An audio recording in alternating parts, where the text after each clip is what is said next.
The story goes that Jesus, on the night before he was tried and killed, had a cup filled with wine. He blessed it, passed it around to his friends in the room, and they drank a last cup with dinner. And then he went out, and within 24 hours, he was killed. And the story goes that as he bled on the cross, that same cup, someone unknown, took it and captured some of his blood in it. And it gave this cup some kind of magical, mystical properties. Now, Jesus' body was taken down after he died, and two guys, Nick and Joe, Nicodemus, a leading Pharisee, and Joseph of Arimathea, a rich guy, took the body, put it in a temporary tomb. They didn't know how temporary. And supposedly, Joseph had that cup, also called a chalice, and he wound up emigrating from Jerusalem to, of all places, Britain. Whereupon he evidently died and the cup was lost somewhere. Fast forward to the 12th century, the 1100s, somewhere around 1180, a French person wrote a poem, and in the poem extolled this myth of the of this mystical chalice, or as it became known as the after some translations as the Holy Grail. And the Grail legend got incorporated into the King Arthur legends, and people were talking about it, and eventually turned into videos. So the famous British comedy troupe, Monty Python, among my favorites, did a takeoff on the Holy Grail. And later on, Steven Spielberg, in part of one of his series, Indiana Jones and the Last Crusade, um, Indiana Jones, faced with a choice of a whole lot of different chalices, and the last crusader, having seen the guy before, choose the wrong one and die. Indiana Jones is looking, and in a very droll way, the last crusader says, "Choose wisely." And Indiana Jones did. He took some water in that cup, went out and poured it on the wound in his father, and cured him of his gunshot. I believe it was a gunshot wound. But an earthquake happened, and the chalice was lost again. Seems to be a theme of Indiana Jones movies where things get lost in the end. Anyway, we're always in a search for the Holy Grail. Hi, this is Gary on manufacturing, here with another episode. And this podcast is brought to you, as always, by my good friends at Inductive Automation.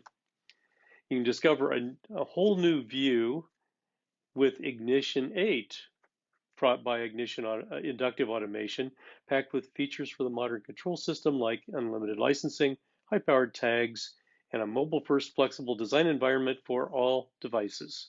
Ignition 8 supports enterprises of any size. See all Ignition has to offer at inductiveautomation.com. Let's fast forward to the computer age. I was dabbling in personal computers. I guess they were starting to be called that in the late 70s. And by the 80s, I was doing quite a lot of work in a company that designed and built, manufactured automated assembly machinery and test equipment. One of the most useful things we used was a spreadsheet, and I had a GMI intern who was working with me for a few months try to develop a project planning spreadsheet or project planning tool using Multiplan, the Apple spreadsheet.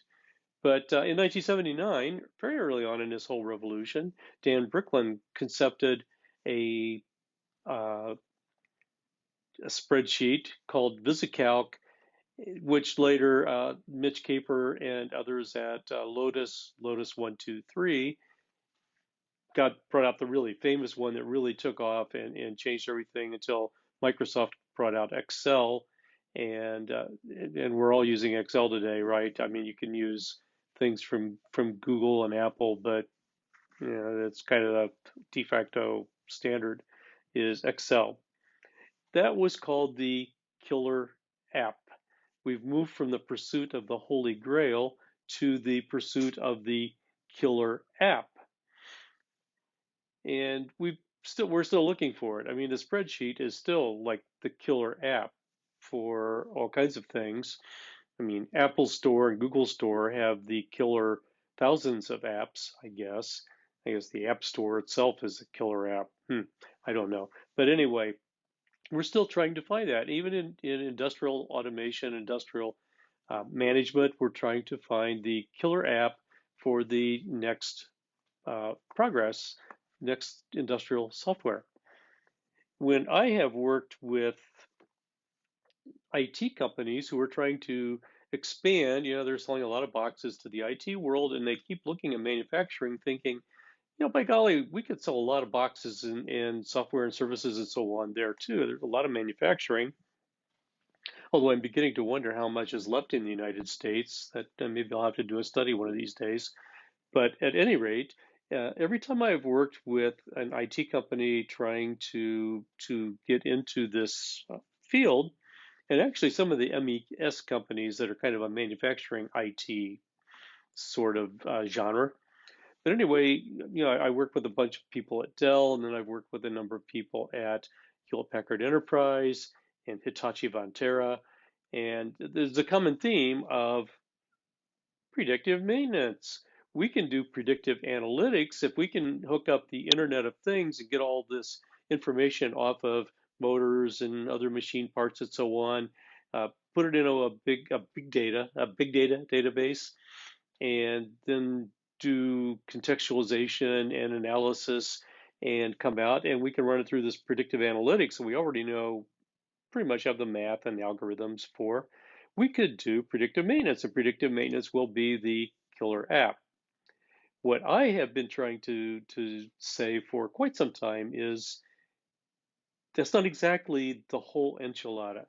That predictive maintenance is a good thing, and predicting when a machine or a part, a bearing or a motor or a slide or some sort of a process thing, you know, maybe a process instrument, predicting when it's starting to deteriorate and give a timeline so that during a turnaround or some other time we could change it out on our time rather than when it breaks, which would be great. But that's not nirvana, because if you go into the maintenance world, which by the way is always kind of in this tension with the production world, production needs things running pretty much all the time. You know, we're not making money if we're not producing, but if the machine breaks and it interrupts production in an unscheduled way, then that really screws things over. So there's this tension of when do we take down production to do all the maintenance and the upgrades and these kind of fix things before they're broke kind of stuff. So there's it's actually a big process, and there's a lot more to maintenance than predictive maintenance. We still need to do condition based. You know, we keep monitoring the condition of things, so we look at condition based. We still need to do preventive maintenance. We need to go around and grease, you know, bearings and other things like that need to be done, clean things off, clean the dust off of photoelectric sensors, whatever it might be, you know, go around and make sure that certain instruments and sensors are in tune and still working. You know, there are certain things that just need to be done on a regular basis, although we need to be smart about that so that we don't like break it when we're fixing it. But that's another common problem. But predictive maintenance is part of an overall system and not just a killer app. I think if the especially the IT companies who are putting together all these systems, and you get a company like HPE that moved their compute platform, which is really powerful. And if they can move that, and they have, to what we call the edge, and for them, the edge is everything I do, manufacturing. We're at the edge, so to speak, of the IT network.